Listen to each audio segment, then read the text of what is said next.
And we're hoping to have this recorded so we can upload it to those that couldn't join.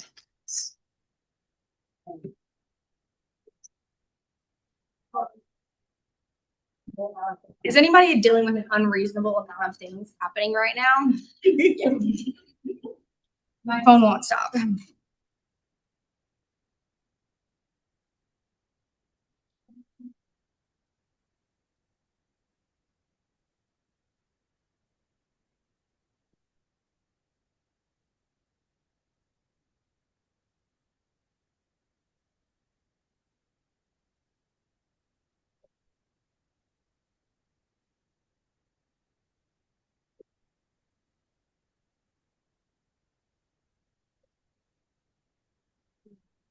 There we go.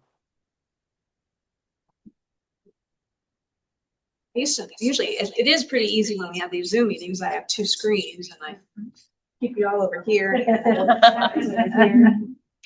right.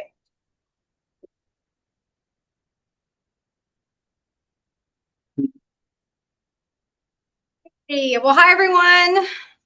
Hi. Ministries, can we advance? Yeah. Let me just say next slide. Yeah, next slide. It's not, yeah.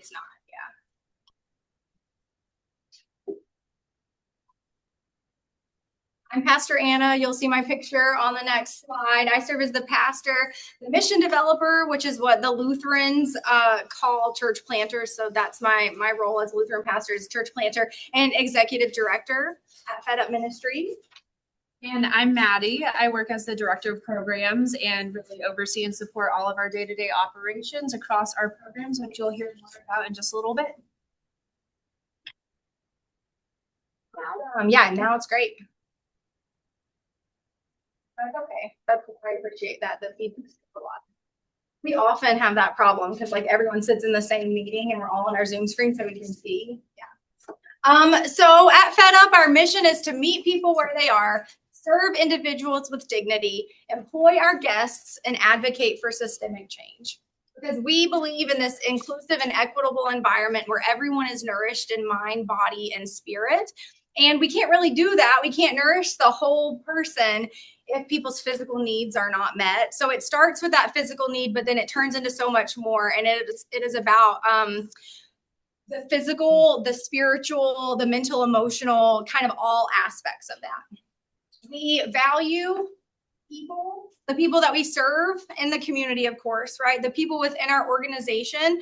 And coincidentally, that's the people in the community that serve alongside us as well. So we have people who, like employing our guests, they're on our staff, they volunteer with us. People are also on our board from the community that we serve. It's especially important if we're making decisions about the community, no decisions about us without us, right? So having them at the table where we're doing decision making is really important.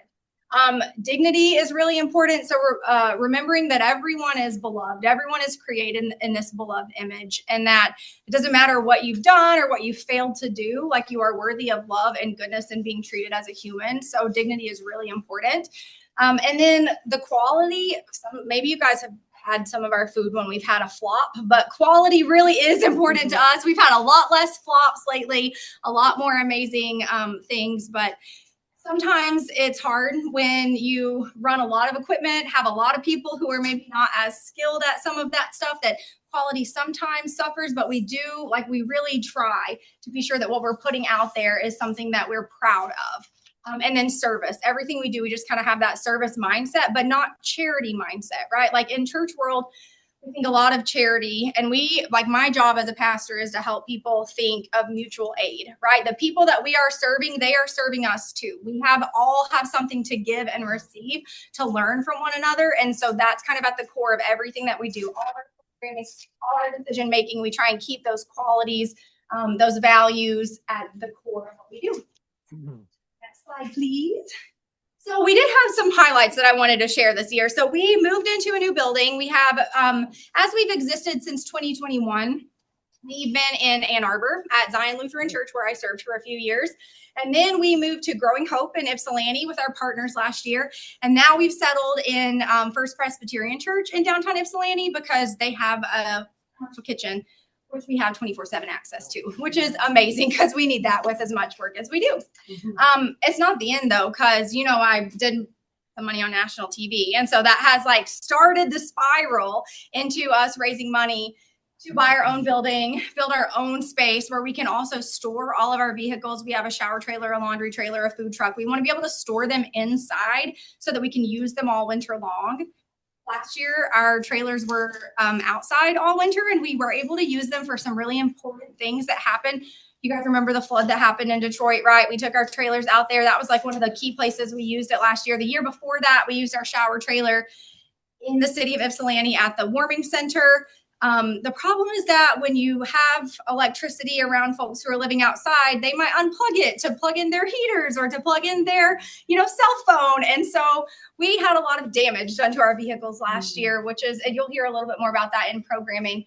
So we really need a building to store all of our space, or to store all of our items in one space. We need to be able to scale up our catering because we do a lot of partnerships. We have one with Ypsi Meals on Wheels coming up again. We worked with them in 2023. We're going to be working with them again with vegan, vegetarian, gluten-free specialty meals coming up in 2026. So we need more storage space. So that pilot pen grant right there just kind of kicked us off. And then this summer, we expanded a lot of our services, mostly on the eastern side of the county. We do one regular meal in Ann Arbor and have since 2021. That's every Wednesday.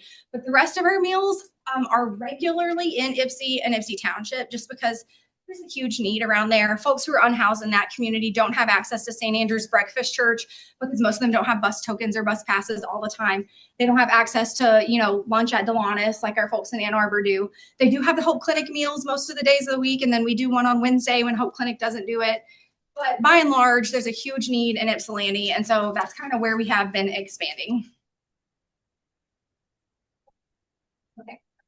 And so this is just an overview of all of our programs. We've got Fed Up, which is our meal program. Watch Up is our shower and laundry program. We've got Lift Up, which is our worship program, Mini Chef Camp, where we partner with organizations across the community to inspire youth to cook and start nourishing that relationship with food.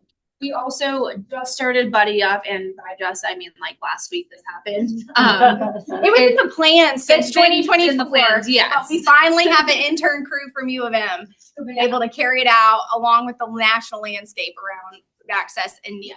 So God's timing is always better than ours, but yeah, it just happened. Yes, and then like Pastor Anna mentioned, we've got our employment program where we employ our guests and welcome them in to serve alongside us. And throughout all of this, we really base all of these programs on partnership and kind of eliminating any sense of hierarchy that there might be. When we're looking at where we want to expand our programs and how to grow, we're looking to community members, we're looking to other organizations to say, what gaps are there? How can we fill those gaps? And how can we work together to find something that is going to lead to the best result for everybody? So we're never going in and just saying, oh, we're starting this today. You need it. No questions asked. No. Yeah, it's always a dynamic conversation. We're adaptable. We always want to be changing and evolving as needs change. That picture's from Pullover Prevention Clinic. That's Jane. She's one of the mechanics, but she also trains pets. So she works with Pet Pals. Anyway, yeah. Yeah. So we started in 2021, starting off with our food truck. Our first year, our meal program did about 4,000 meals. We've grown pretty significantly since then. At the height of our meal service so far, last year we were at 33,000 meals for the year. And this year we are on track to be serving 25,000, if not a little bit more than that. So we've really seen, as needs have changed coming out of the pandemic, we've been wanting to respond to that and fortunately have really been able to do that. With our shower program, we launched that in late 2023. And so for the first kind of season of it, it was at Zion Lutheran Church and at Growing Hope, where we just offered showers to folks who wanted to use them or bathroom access. And we really saw that critical need for bathroom access in particular in the summer of 2024 when we were in downtown Ypsi. The downtown library was closed, taking away like one of the only public bathroom access points. And so we had our trailer open 4 days a week and had people, coming by every single day just to use the bathroom in some privacy instead of having to be in a doorway behind a building, things like that. And this year we've slowed down a little bit more, but we've expanded our partnerships and our service sites. So that's been a really great thing to see. We've worked with Hope, we work with Beef, who they do harm reduction over in Ypsi and their Safe Use site. We partnered with the city of Ypsi to host our showers at the bus depot and also branched out into Detroit with the St. Paul, because there's also a need for shower and bathroom access out there, not just here. Our laundry program, we launched that in 2024, and those 10 loads were like our very, very quiet trial. Let's see how this goes. Let's figure it out. We had some staff on our team being unhoused, and so we said, hey, go ahead, bring your laundry in. Let's see how this goes. We had a few community members who we offered that to as well, and we're able to work out any kinks and really hit the ground running with it this year. The biggest challenge, we run into is time. You can speed wash, you can't speed dry. So we're still figuring that out, but it's been really great to be able to offer that. And with our mini chef camp, that's another one that's grown pretty significantly over the last couple of years since it started. It started off as like a vacation Bible school program for kids at Zion. And then, we learned, there's like a lot of people who are actually really interested in this, who want to have something that kids can do that's not looking at a screen or not just being siloed and solo on their own. And so we started an after-school program with Community Family Life Center over in Ypsi. We do a session there once a week with them during the school year and even over the summer.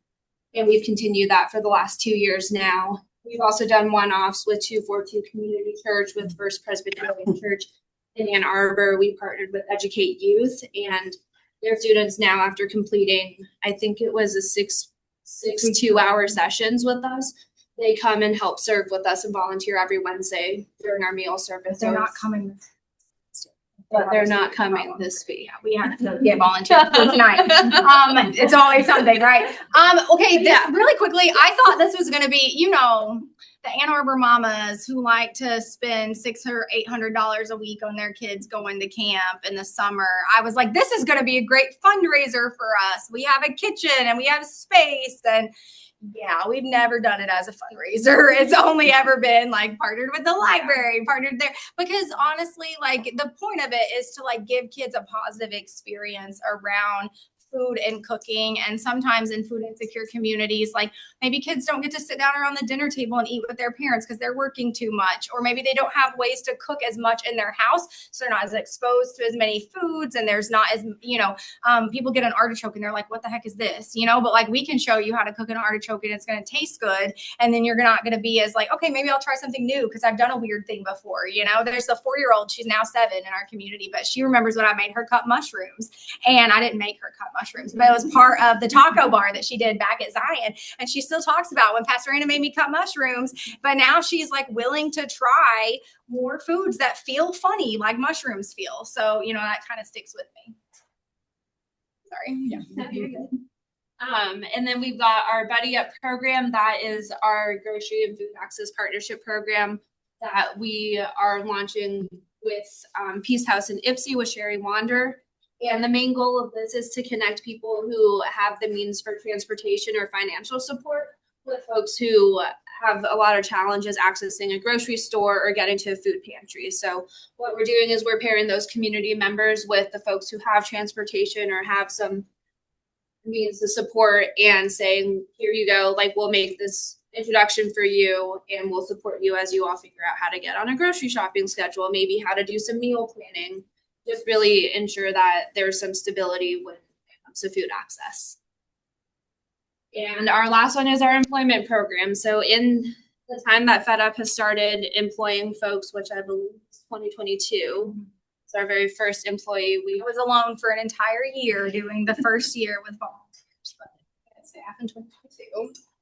Yes, and we've since then have hired over 50 employees. What we've really learned from all of this is that a lot of folks who are unhoused or have any type of instability or insecurity in their lives really do well working on about a 3-month trial. And so what our shifts look like and opportunities with us are like at the peak of our season, like May through August or June through September, we'll bring folks on and they're able to stay with us. They're able to build some job skills, learn what do I need to do to get to work on time? What do I need to do to communicate X, Y, and Z and really nurture them in that way. But we also try and provide some support to folks as they're trying to pursue these other goals in their lives, like getting a driver's license. We've had a couple folks now buy cars, which has been really exciting that they have their own transportation. We've gotten people help with therapy and substance use treatment, and we've seen people go to school, et cetera, et cetera. So that's been a really fantastic program for us. Yeah, so we've got a lot of programs going on. It's maybe you're like, oh, how do they do all of this? We don't know. We do. This is the best way to really kind of condense it.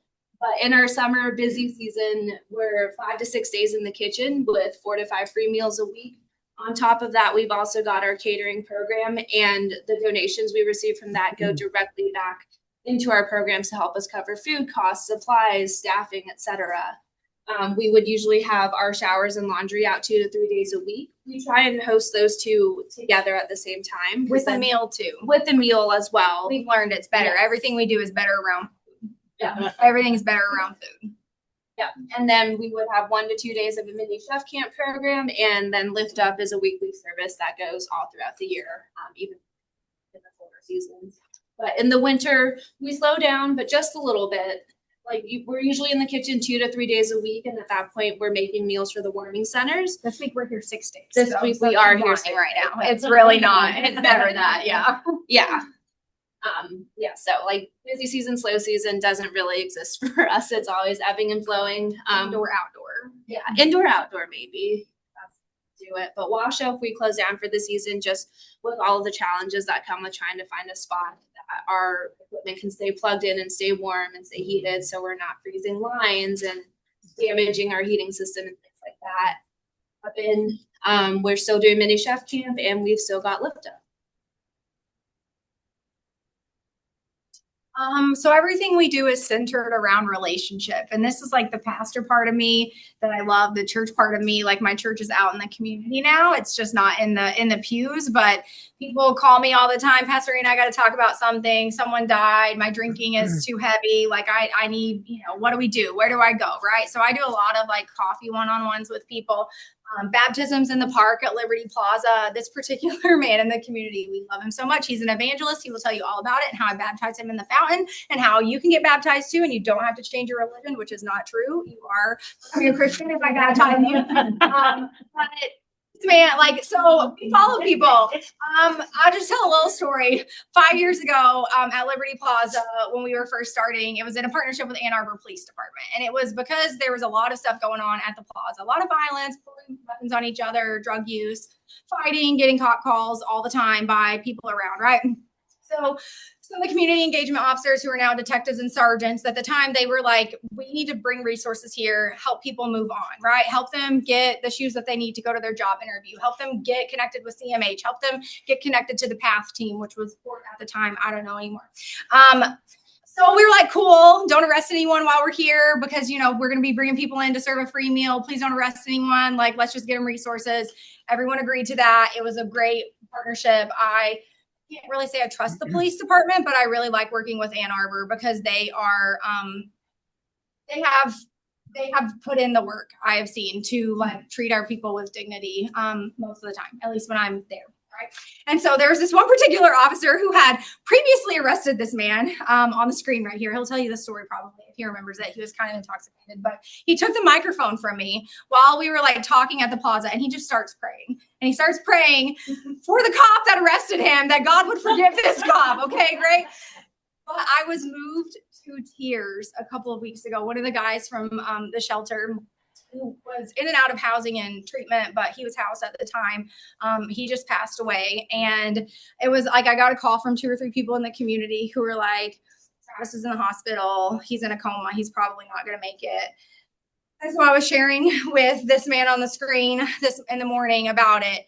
And he said, let's stop and pray right now. And his prayer moved me to tears. Like to see him transform into someone who has, I mean, and granted, he has been in and out of the system, right? Because they steal alcohol when they struggle, right? Like those things happen. But like to go from praying for the cop that arrested him, that God was going to be, to like really and truly praying for this man in our community who love him too, but this man that we were praying for one time at Zion, if you've ever been in Zion, big, beautiful building, huge sanctuary, can hold 800 people. One day at our high church service at 9 a.m, he was just vaping in the pews, just like laying down in the middle of church. And so we just had to get up and help him, you know, like you can go vape outside the church, right? Like things just happen in our community. And so, but to know like these are our people and we love them and they call on us when they have struggles and they're very funny and sometimes they mean to be funny and sometimes you just have to laugh because the situation is so bad that otherwise like, and it's not anyone's fault other than the systems that keep people needing to be in, you know, needing more support, but instead we strip those things away all the time. And so like, I just love that he now prays and he now has like, just a deep love for people in a way that has grown and changed and since I met him. So it's great to watch that. And I could stories about everyone on this screen, you know, because our people are like family to us.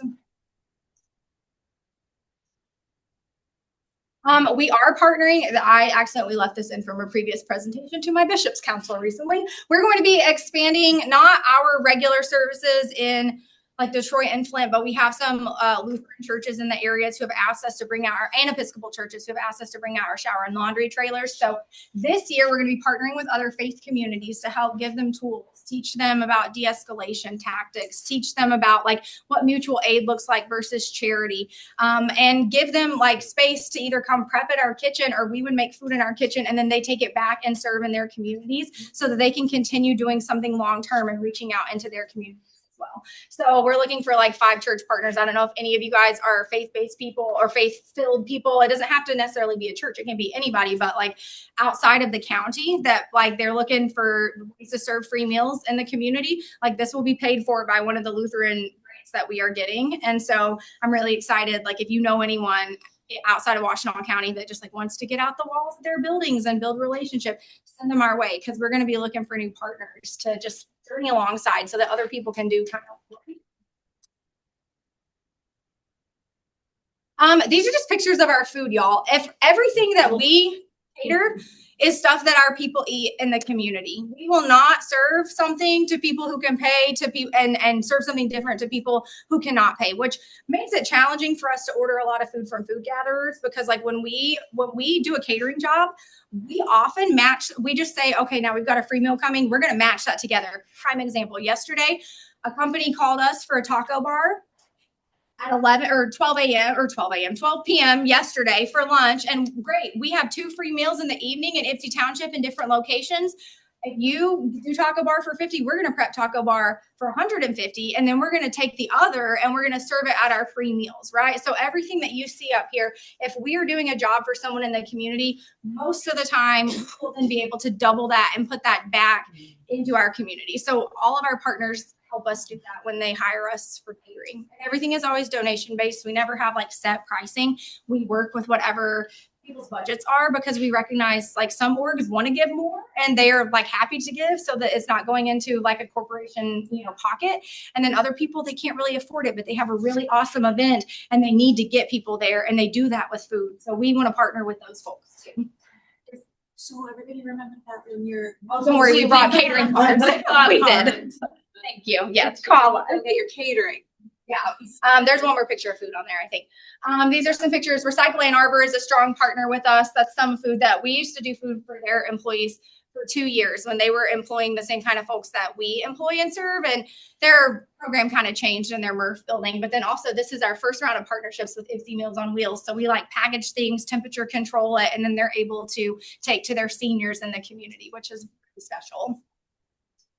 And then we do a lot of funerals. If you don't know anybody that ever passes away and they need food for a funeral, we do That's my specialty right there. You know, I'll do a wedding, but I love a funeral as a pastor. That is like my chance to really care for people. So Fed Up does that really well.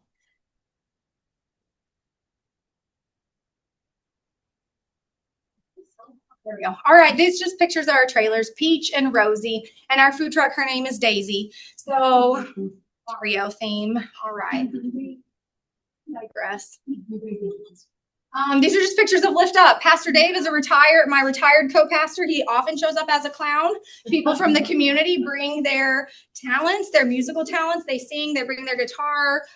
We had 3 or 4 baptisms this year. I also did like 3 or 4 funerals this year. So yeah, we have a lovely little, and it's never what you would expect if you walk into a church building on a Sunday morning. I'll tell you that. We just leave the doors open. People just smoke 7 or 8 cigarettes in a row, and then they come sit down and stand up and they listen.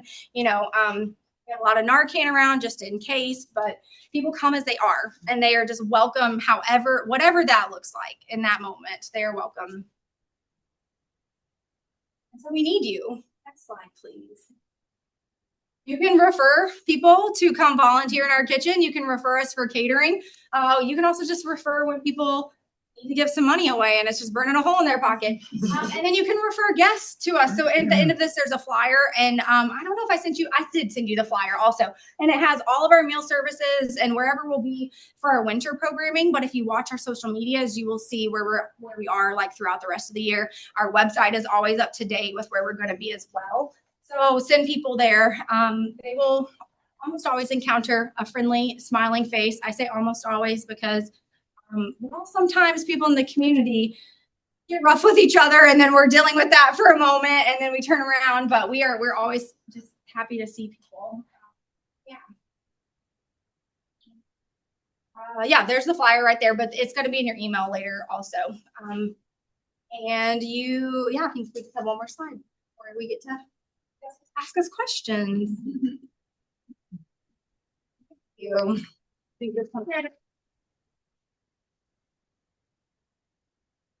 Go ahead. Is the service schedule generally summer programs and winter programs, or does it switch more often than that? No, it's generally that. But like in the summer this year, it was like a month into summer, and YDL said, hey, we would really like for you to fill in on the days that Food Gatherers isn't here at the downtown and Superior Library branches. So like midway through summer, we added 2 more community meals. And then we partnered midway through summer also with some folks in West Willow to do meals for their summer programming. But by and large, like once we say we're coming out at this time of the season, we will.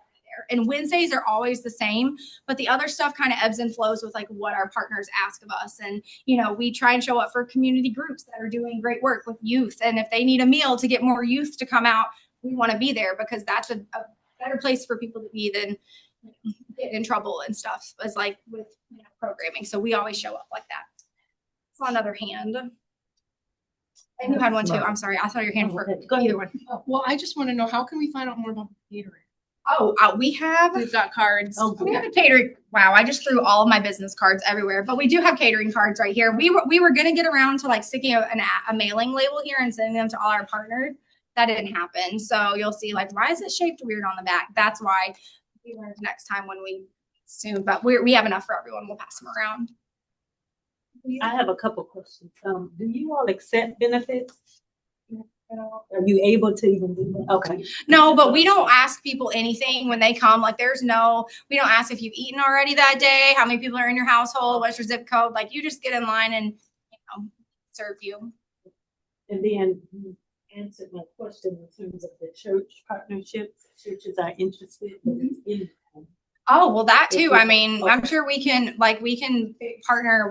I will say, like, as a queer woman pastor, God has blown me away at how I have been able to connect with faith traditions where like only men can be pastors, like let alone women and LGBTQ people. Like the last 2 or 3 years, like things have just kind of really grown and, told me to like not put anybody in a box, like any church, if they're doing good, like we can find common ground on that. And like, so we have some really, really great, strong partners of people who are like in other denominations. So that's been cool. I work for Don Farm. I was wondering, like, I'm dealing with some of the clients when they get out there on probation. So do you have like work for them, volunteer work? Absolutely. I write a letter probably every other week to say someone's completed hours with us. Yeah. Okay, cool. Yeah. Thank you. Yeah.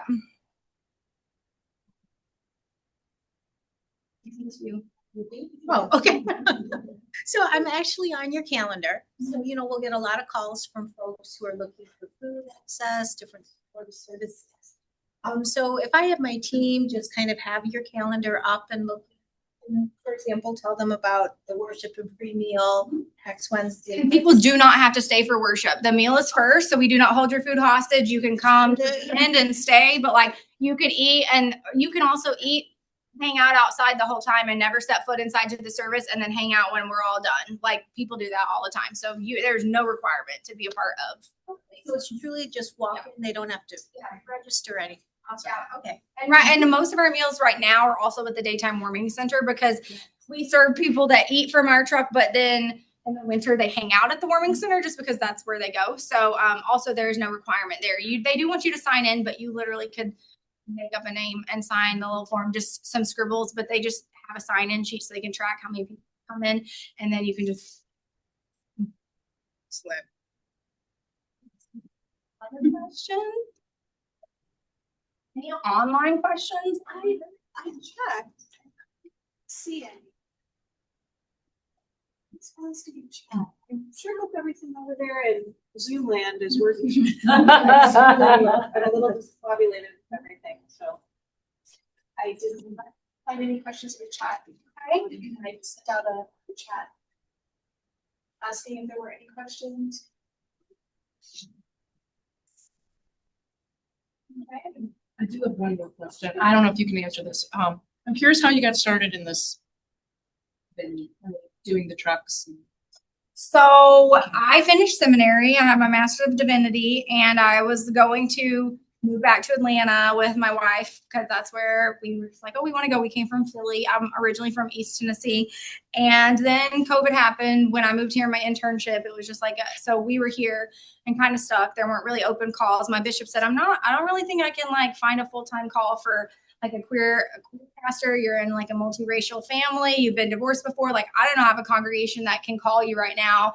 Cause all the ones that would don't have any money, and whatever, they're staffed. So I was like, okay, well, I've done all this work and I need to be ordained. Cause like, then you can fall off the wagon, and there's a lot of money that I put into student loans and whatever.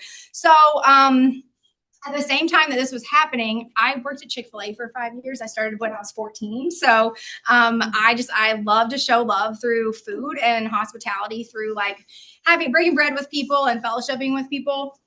And, COVID really took that away because I used to have parties all the time when I lived in Tennessee and in Philly. Like people would be over all the time. We'd be cooking and sharing food.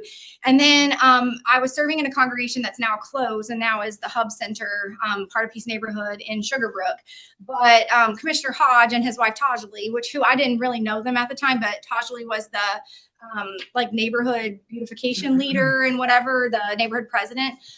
They just like set out a table like this on their front lawn to feed kids during COVID. And I thought, like, what if the church just used its resources to bolster up what community's already doing? So I called her on the phone and I was like, hey, I think I might have convinced my bishop of doing something like this, like of ordaining me to like start this new ministry. And she was like, who is this again? I don't have your number in my phone. And I was like, oh, this is Vicar Anna from down the street. And she was like, I don't really think I have a lot of time, but like, let me think about it. And then, the whole idea was that we were going to have a food truck, but I didn't know how because we didn't have any program money. They ordained me. I was working a quarter time at King of Kings in Ann Arbor for a 1-year term call. So I was 11 hours a week there. And then I was working 15 hours a week to start Fed Up. And I had to figure out how to fundraise to buy a food truck. But 6 weeks later, after I got ordained in March of 2021, we did have a food truck. There was like one model in the ELCA, the Evangelical Lutheran Church in America, where another congregation had a food truck, sort of. But it was different than this. But I did have like one Zoom meeting with their deacon who was there. And they were in Minneapolis. I was like, okay, we're just going to see like what the Spirit leads and how the community leads us. And honestly, like Madam Hodge, the president for the first 4 years, like really like helped us to get started in a way that like decentered the church. Like now I say it's like very 50-50, but it was very community centered because like she's not Christian. She grew up in a different faith tradition, which is what I wanted. I wanted like a diverse kind of like view leading what we were doing, and I wanted it really led by the community. So that was really important. And yeah, it just kind of has evolved. Like we got the shower trailer because we had a staff member, it was the first person we ever hired from Delonis, who had asked me for a job in like January of 2022.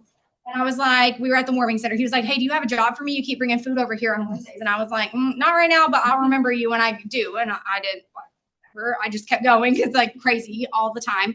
And then we hired an executive chef because I needed help in the kitchen. And then 3 months later, the Recycle Ann Arbor asked us to go from 3 days a week to 5 days a week of catering. And I said, we can't do this without a staff person. And I was like, well, maybe. I was like, someone asked me for a job before, like, cool. And then I'm taking food to Mercy House over at Peggy's place on Huron.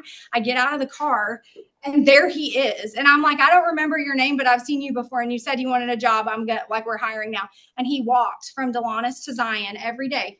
But one day in the summer, he was wearing a sweatshirt. And I was like, why do you have a sweatshirt on? He was like, I have like 5 shirts and a sweatshirt on because I stink. And I was like, oh, I see. Like, we need to be able to like do something about this. He was like, yeah, it'd be great if I could like wash my clothes or like had time to like go shower. And I was like, what if like the next thing we did was like have something that we could take around for people that like want to do this? So that kind of came out of like someone in our organization saying, I have a need. And I was like, well, we've done random things before, you know? So like, that's how everything gets started with what we do. That was a really long way to say, like, I don't make it up. It comes to me like with the things that people say, and then we make it happen. Thank you so much. Yeah. Have brochures. We have catering cards. Should I just set them in the back or should I hand them? I'll just go ahead and set them in the back and then everybody can grab them before you leave. My cell phone number is all over everything. It's an 865 number. It's a Tennessee number. Text me. You can call too, but it'll take a long time for me to answer because I'm always doing something. My phone rang 3 times while I was doing that right now. Text me. I promise I will get back to you. Well, Vanessa is one of our managers that's going to be here about the FEC Financial Empowerment Center. Let me swap out the slides.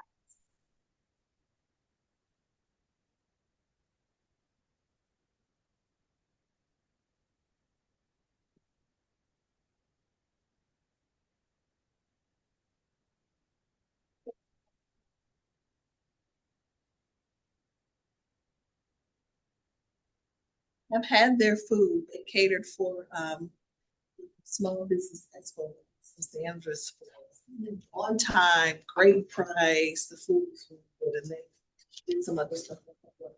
So they really did a good job at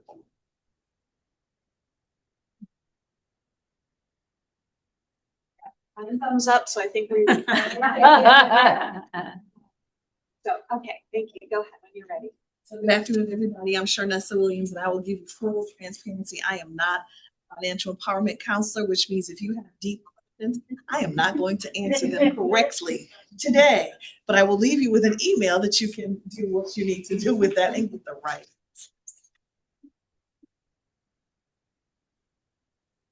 Great. So Nicole Harris and Pam Maddox are our 2 counselors. They work in a couple different locations around this county. This is a program in this county. The Financial Empowerment Center is a national program out of New York. Mayor Bloomberg was mayor of New York. He decided that he needed to do some stuff to help some people. That's how the program started. We meet at Eastern Michigan University, Faith in Action in Dexter, Jewish Family Services, and our office location at Fort Worth, Michigan. Oh, and online. So if you have folks that want an appointment and get to those spaces, they can actually do it. So this is what we provide. And some of you have probably heard this before, and I'm not going to focus too much on the primary, but on the new service we added. So we do one-on-one financial counseling in the areas of debt reduction, increasing credit, banking, increase your savings, and now it's our legacy planning. So we started in July of 2023. And since then, the counselors have had 858 sessions. They've seen over 500 clients. They've assisted clients with saving a total of $56,000. and overall non-mortgage debt reduction of $436,000. So they're working with folks, helping people, PhDs all the way down to GEDs and nothing, figure out how to just better manage their money. We're talking about COVID and how things change.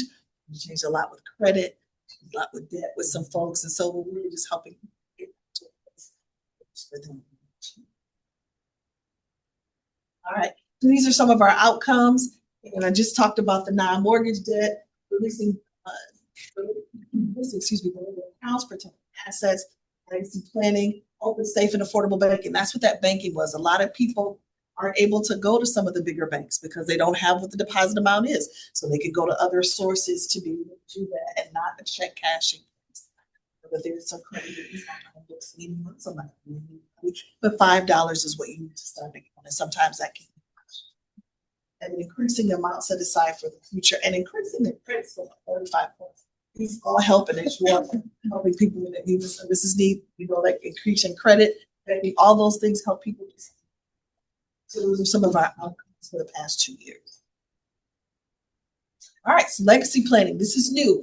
October 27th is when this happened. So it just came out. It's not a practice of law because we didn't go to law school. But it is, and it's not estate planning. So we will not tell people what to do. It's for everyone. If you have people or things you care about, an FEC counselor can help you understand your options for protecting your legacy. Stay right here for just a minute, Stacey. So really, just if I can give you a little bit better definition. The process of putting a formal plan in place for how a person's assets will be passed down after their demise, whatever that might be. It may mean when someone dies. It could be when someone managing healthcare and finances if someone becomes disabled. It could also be if someone's. So those things are all covered. And then protecting assets may include like a house or property, a bank account, a vehicle, jewelry, grandma's first stove might be in there too. Family heirlooms, and even pets. Naming who will care for children and ensuring loved ones can manage funeral arrangements. So when we talk about legacy planning, that's what we say. You don't tell people, hey, Stacey, this is what you need to do. But we say, Stacey, you have a bank account. Do you have your beneficiary list? Right. That's the face people make because they haven't thought about that, right? Sometimes people think that they don't have enough because I'm just renting. But you have a car. Something's got to happen to that when that's done. You have a little bit of life insurance. What's going to happen with that? You have a bank account. What's going to happen to that? Now, I don't know about y'all, but we in the IRS, we don't get along so well. I'll tell y'all how disgusted I am with how much money they ask me for after I make money that I'm like, well, that don't equal. But I'm not a mathematician. But the thing is, you don't want to give any more anything else to people you don't have to. That's true. And if you're gone, your family has to deal with it. They've already got grief or they already got whatever they have.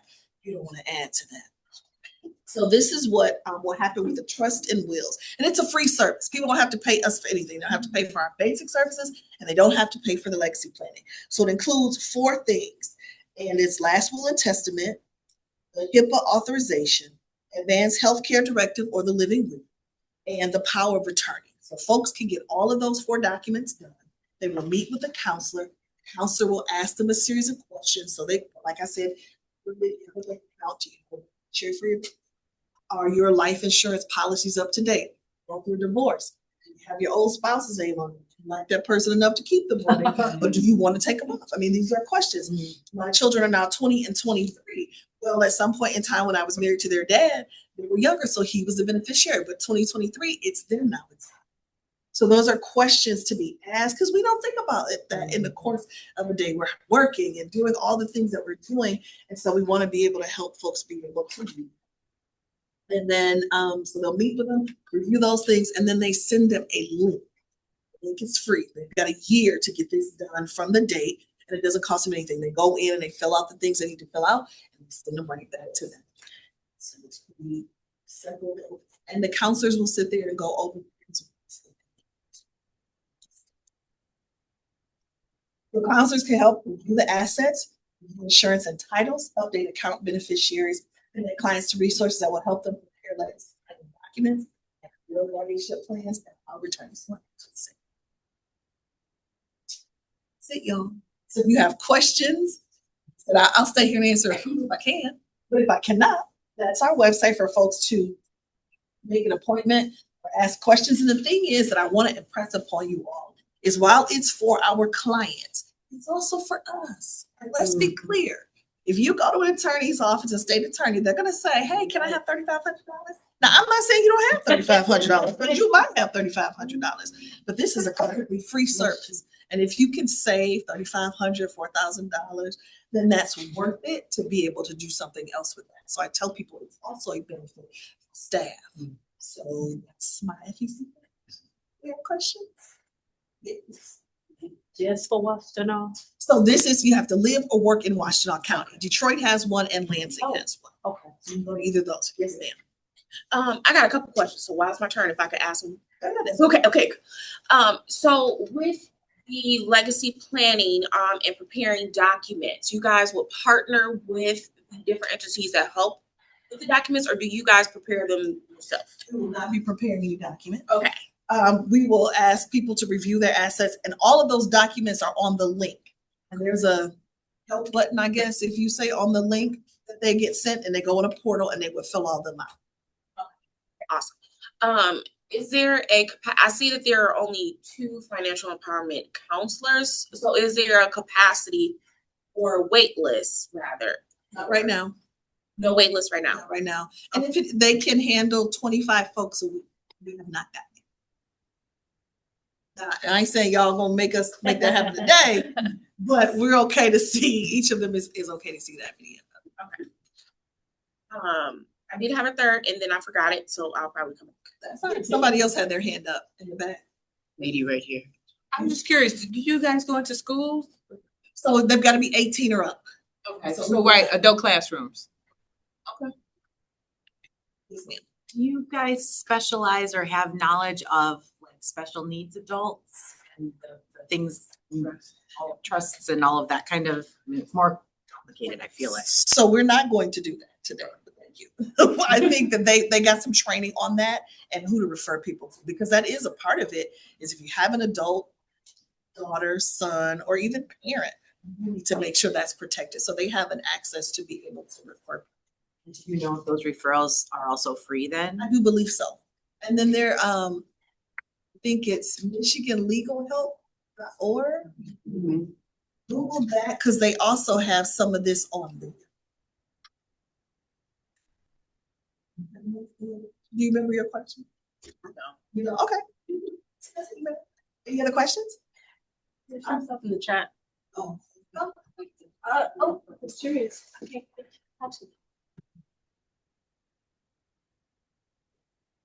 Can you help a client set up auto pay for bills? Yep, they can and they have. So one of our counselors was a social worker. She worked in mental health for a very long time. So she works well with folks that have some mental health disorders, understanding them and being able to work with them. The other counselor was a counselor for you. She worked in their credit counseling. So when it comes to getting to know and you can't get a loan or this, she wants to know why. So they have a really unique mix in that their backgrounds are different, but they've worked with folks and helping them and holding their hands from older folks, people that have disabilities, down to folks that trying to figure out how to get loans forgiven. So they have some unique experience, and we get training every single year on new things so that we'll know how to do, just understand how to refer for trust. Yes. I just got a question from one of my coworkers. They wanted to know if there is a income requirement for financial empowerment. No, we don't have an income requirement. We don't care. We care. That doesn't sound right? Like I'm no. There's no income requirement. Live and work in Washtenaw County and be over 18. So that's the thing, is people think it's just for folks that are low income. That's not true. A lot of people learned old money things and they weren't actually correct. And so to be able to sit with a counselor and they help you figure out some stuff, figure out a bill. Your bills are a lot higher when you make $120,000 a year than when you make 80. And so they will sit with you, doesn't matter. Oh, I remember my other question. Yes. That was my colleagues. Okay, so mine was because we mentioned taxes and how we just love them, right? Right. So could you get some type of like guidance or insight on like your W-4 when you're filling it out for your employment or for your employer. If you do have dependents, is it better to claim your dependents now or claim them at the end so you can get the lumps? Like, We're not gonna question on that. okay. No, everybody's situation is unique, and that's something that you need to speak with an attorney and accountant, maybe even your HR department. You don't wanna be responsible for telling you claim zero, and then you say, hey, Shar, here's $10,000 IRS says they want from me, because I'm gonna say, girl, I don't have book it. We do have it where one of our counselors has had experience where she has owed the IRS, and she's able to help people understand how to do payments and how to speak with them and how to get it reduced. Yeah. Also, do a plug for Barrier Busters. So for those of you who put Barrier Buster requests in, I would really strongly recommend that you go to the FEC website, get familiar with their services and what they offer, and have that in your approach when you are working with your clients, to see if they would benefit from it, that can coincide with the Barrier Buster support.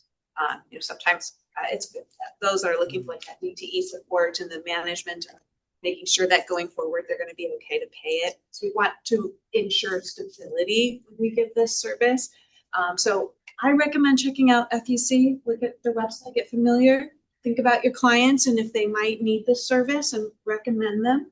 I think what we're going to work on is having it so that maybe if you wanted to provide, or you can ask them if they'd like FEC to contact, to be contacted to schedule, or you can, they can also go to the link and schedule from the website, but just to make sure that resource is available to them, to try to ensure stability going forward. That's my Barrier Buster plug. Sorry, my phone was going off. I had to turn it off. So that's the only reason I came back here. So if there are any other questions, please send us an email. We'd be happy to speak with you, whether it's your staff or whether it's your clientele.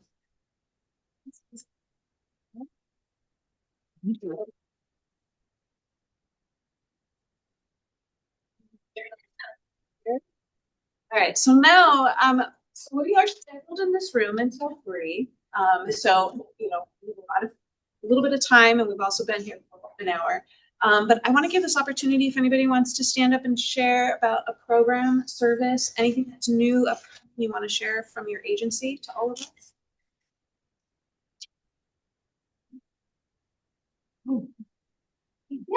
Yeah. Sure.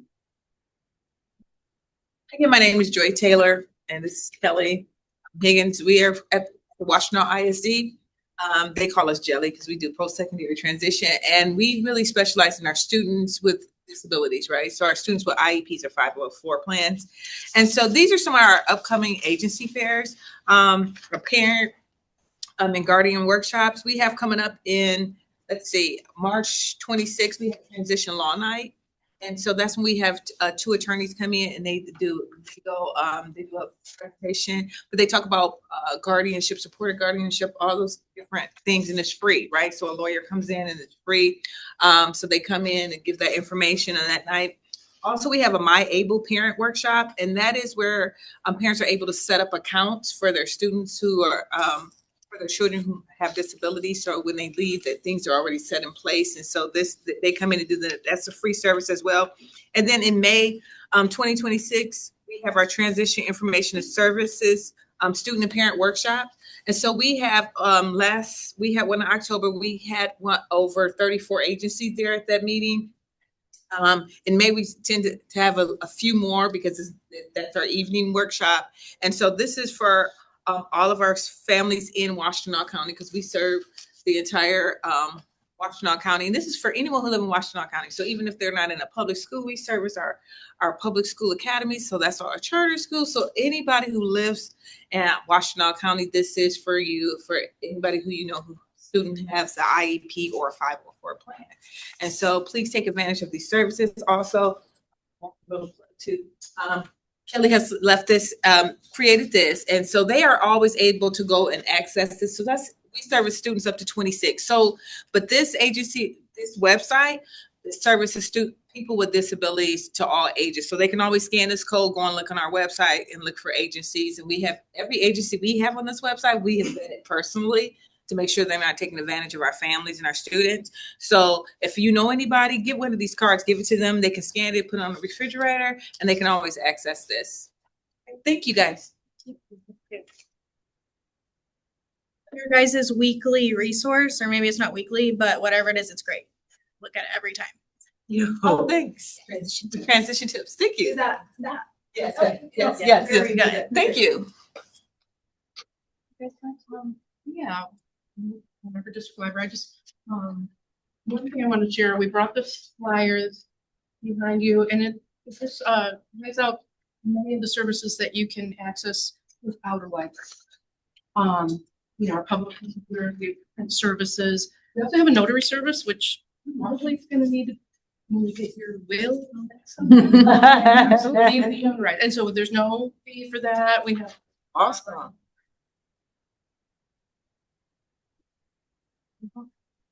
How paid it, but we do have an appointment. You go to adl.org/notary. Anyway, just fun facts about the library. And then Marissa was gonna share some. Yeah. You can also start if you live or work in Ann Arbor, just in case that applies to any of you. And then also we have, as we buy new books for the collection, we have plenty of books that need new homes. So if anyone is in need of books, we have some. So you can reach out to just outreach@aadl.org. We have plenty of picture books, kids books, stuff like that. So feel free to reach out and we will give you. Somebody else? I'm with Washtenaw Camp Placement and Sleepaway Summer Camp, who couldn't otherwise, and Sleepaway Summer Camp 1 or 2 week camperships are available. We don't just provide the scholarship, we also do transportation, sleeping bags, bug spray, everything else that they might need to get there, and help with paperwork. Most of our families are doing it on their cell phones, so we'll bring them in and have them do it on the computer and just find any way we can to get them there. So if you have any kids who want to go to summer camp in your programs, we are accepting applications now. What's the ages? 9 to 16. We send about 150 every year. Are they capable of care to disability? Unfortunately, not at this time. We're hoping to do that in the future. Is that the Washtenaw County? The kids have to, are supposed to live in Washtenaw, live or work. Or if their parents work. Daytime? It is all sleepaway. Awesome. 5 different YMCAs in Michigan. All right, what organizations shared notary services? Ann Arbor City Library. Yep.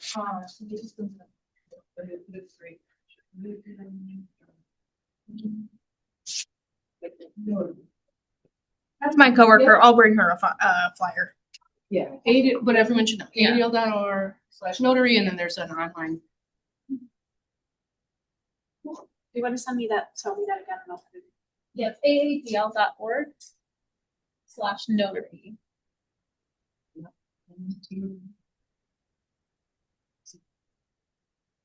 And Stacey, will you send out a follow-up email of the resources that we talked about today?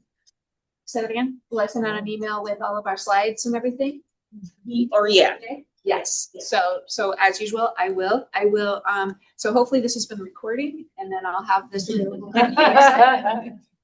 We have to stay and do it all over again.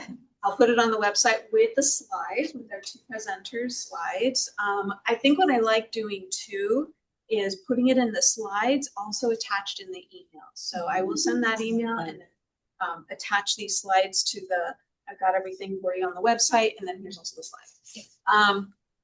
Probably expect that more like tomorrow or Friday. Okay. Next day or 2. And then, If there's interest in free notary service in there, and it's a township resident, then you come to the state center. There are probably 40 of us who are notaries, and it's free. residents outside of just Washington County residents? Ypsilanti, yeah. Although I don't ask anybody. You don't verify. We have to They see come their in ID. and say they, but if they come in and say that they're, in need of a notary, I'm not seeing. Just They're yeah. for You can have an an hour and a half or whatever. township. You can have a city of Poughkeepsie address on your license, but you're actually a township resident. Yeah, those, I mean, they're 48197, 48198. So some of the people in Superior that would have that on their list. Exactly, so. Okay, that's good enough. Yeah, it's a township. And I'm sure other municipalities do it too. No. So as far as an update with barrier busters, we are wrapping up coming to the end of the year. We will have new funding available in January. There's not really much difference, changes from month to month right now. For those of you, just to know, we do have the Board of Commissioners did, they did allocate some winter response housing funds that began spending in November. And so this fund this housing fund is specific to those going through HAWK and the SOS pipeline. So if you know anybody who is reaching that housing crisis, we now do have housing fund following all the guidelines and everything that's involved with HAWK and SOS. We do have funds. Flexible funds is very limited. But put in your request, we'll see what we can do see what we can do. Still at the top of the month, the first day of the month. Put in all your requests. Reach out to me if you have any questions. If you want to know before that first of the month if your client has any earlier needs, we can talk about it. What else? There's some other things that I was thinking we were going to talk about. Now I'm drawing a blank. Madden, I don't know if it's too soon to speak, but we do have the Board of Commissioners also allocated very recently another $100,000 for SKIP. That is being managed with the HBS, Housing Bureau for Seniors staff. So those of you who do the request, if you have a senior that's 60 and up, we will make these announcements through the listserv when that fund is actually officially open. It's in the pipeline right now, and we should be very soon, like in the next week at least, that we can start spending on that. So we'll share all this information about when that happens in that link, so we can go through the process. That just means that we now have 100,000 for the seniors 60 and up, and their needs related to housing. Let's see. That was it. Kara and I met yesterday, and I'm like, okay, we're going to talk about this, this, and this. I'm just trying to tick it all off. But I think that's it. Now I am open for any questions. We have about 15 minutes, so I will be here. You're welcome to stay. You're welcome to mingle and chit chat. Ask me any questions.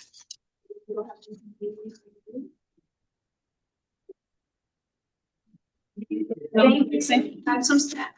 Maybe that's what I was trying to look. I thought.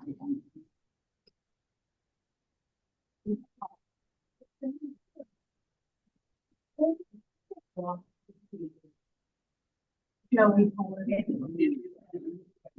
ready to I don't. You know, it's your